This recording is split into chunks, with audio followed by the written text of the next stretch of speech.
What's up, YouTube? Hello, guys, and I am back with another video. It's your girl Amaria. In case you don't know, let's like, comment, share, subscribe.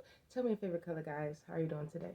Okay, listen, you saw that title. I am back with another video, so don't forget to like I said, if you haven't already.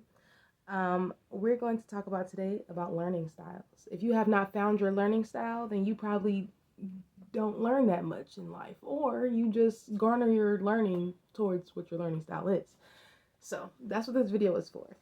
Here, you need to understand what your learning style is, because if you know how you're able to easily learn, then you're able to put things in your path that you're able to learn from so that you can benefit and improve yourself for the better. Okay? Because if you're not learning nothing, you're not doing nothing. Okay? We want to always be learning. We want to always be improving. We want to always be growing. So, with the first learning style, most people already know this, which is, a common learning style, which not a lot of people have, but it is still common, is visual learning. Visual learning is where you can actually see something, you can see it being done, you can see it happening, see the steps, and actually do the steps yourself, or actually be able to learn from the steps or learn from the fact that you saw it happen. So if you were able to see somebody do something, in turn you were able to look at the person do something and then learn from that, and then whether it was repeat those same steps, or whether it is to take knowledge from that, you were able to do so just because you're a visual learner. So now, there's other people who are kinesthetic learners. When it comes to being a kinesthetic learner, you like to touch, you like hands-on things. You need to be able to actively interact within your environment to be able to retain the energy to remember these things. So in saying that, a kinesthetic learner personally would not be able to see somebody doing something and learn from that. They have to physically have the person kind of, hold their hand and physically show them, like have the person actually do the thing, and then they're able to retain the energy. A lot of times growing up, we had our schools tell us to take notes. Here's the thing: when it comes to kinesthetic learners, taking notes isn't helpful, because even though they're actively putting down the words on a piece of paper, that doesn't stimulate their mind to be able to really put those words into the tangible. So in saying that, imagine you want to teach Johnny that one apple is two apples, right? For a visual learner, you could just put on the board, put an apple plus one apple and then two apples, right? With the kinesthetic learner, yes, you can say those words, but if you actually had an apple plus another apple, and you said, how many apples is this? And they're able to touch it, they say, 1, 2. A kinesthetic learner will be able to learn and see that, okay, this is 2 apples. In other words, there's people who are audio sentient. So people who require hearing things in order to learn. When it comes to hearing things to learn, it is not something that a lot of people have, because a lot of people require to see things. A lot of people can't just hear things and know it. People who are more inclined to listen to audiobooks are more audio sentient people, because they're able to hear things, create a picture, create a mind, solve a problem within their head just off of what they heard. Honestly, a lot of people who are audio sentient tend to be more observant, because they're able to observe things past the surface level, past the physical touch, past the physical see.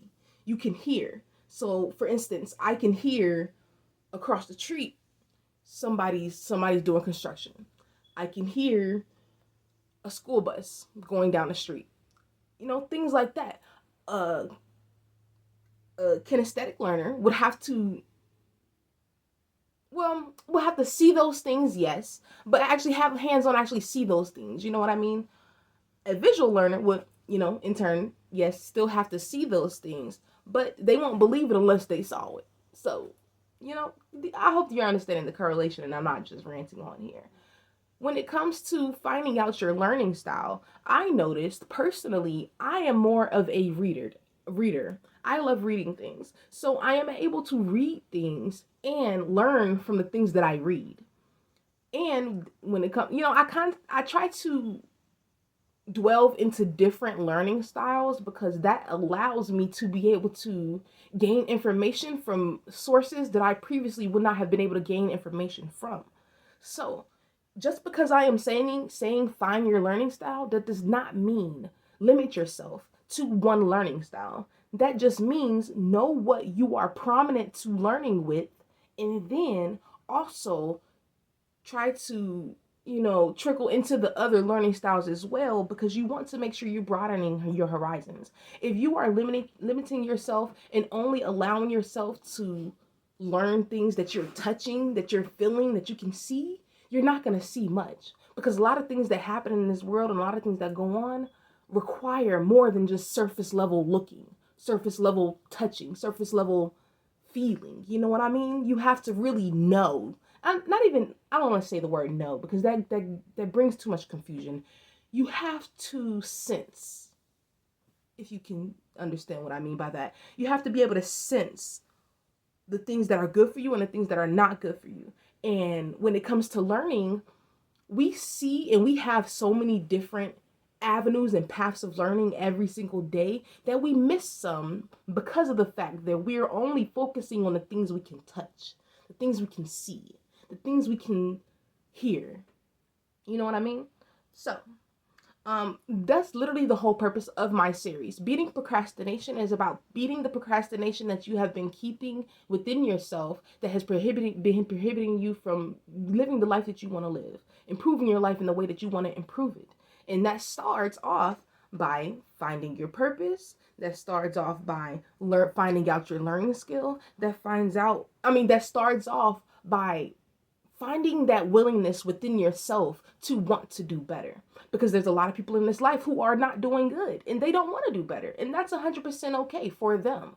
But if you are watching my video, you have shown that you are willing, or that you want to do better, to improve, or to grow. So in doing that, it is good to be able to use your resources, learn from your resources, and actually apply those things in your life. Because whenever you're just learning things and you're not implementing them or applying them to your life, you're not doing anything with that. You're not really learning, because you haven't shown that you learned. You get what I'm saying? Like, if you keep imagine you was living your life a certain way, and then you go to this seminar that changes your freaking life, literally changes your life, changes your whole brain, like different wires are firing, all of these things, right?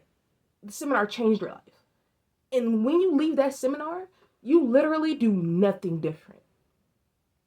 You don't add anything to your routine. You don't take anything from your routine. You don't even have a conversation off of it. That literally, it does not help you. It doesn't benefit you. So in learning things and in seeing resources that have the opportunity to increase your life, increase your value of life, or increase your improvement, that is the moment for you to take action. That is the moment for you to mentally be like, all right, boom.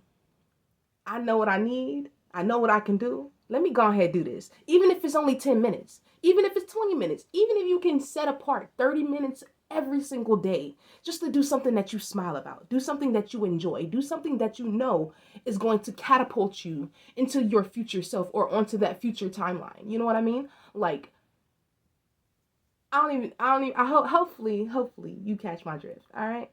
I never make my videos too long. Every video I ever make, usually it's less than 10 minutes, because I want you to have the time to do things you need to do in your life after gaining the resources. Okay. I don't want to waste your time. All right. So, like I always say, don't forget to like, comment, share, and subscribe. Please put your favorite color down below. And also, if you have any questions, any suggestions, or also your experiences, put your experiences down below, guys, because I would love to hear them. I kind of share my experiences. I try to within each video and give you guys a little bit of insight, but it's great to have a community where people actually talk, we're giving engagement, and we're actually learning things, because it's great to learn. It's not fun to not learn, you know?